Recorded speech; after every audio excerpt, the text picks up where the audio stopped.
Ô, putaria do vovô. A bicha tá morrendo, ó. Vai que o seu Arão botou tudo teu segunda-feira. Nesse jeito que não era pra eu morrer, porque eu só ia precisar de mim, né? E o Pedro, ele quer que o Pedro morra logo, né? Ele ama o Pedro, né? Vamos ver aqui agora que cor ficou o churrasco que o Pedro fez pra nós Todo almoçar. queimado. Tá lindo e maravilhoso, mas quando vira... A carne, como a carne? Quando vira o tostado. Cadê o tostado? Tá aqui.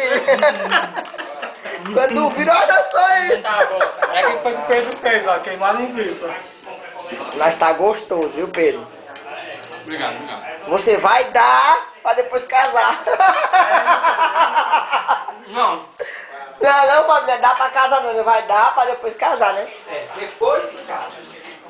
Olha aí, a outra se jogando. Tá vindo de lado, O outro, ô putaria, o padre disse que primeiro é pra dar, pra depois casar. O galo do Marquinhos acho que não sei não, viu, tá?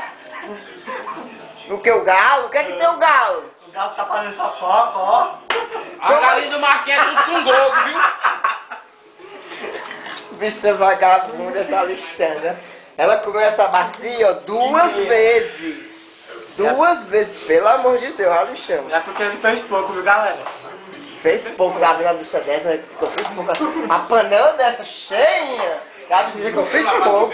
Comer tudinho só porque nós vimos pra cá, mano. O quê? Pra tu ver, né, mano? É assim mesmo. A Bruna não gosta de ser filmada. Tu que é foragido, né? É foragido, né? Isso é coisa de foragido. Não é o meu bola. Ô, putaria, ela não gosta de ser filmada, a bicha, não é, Fabinho?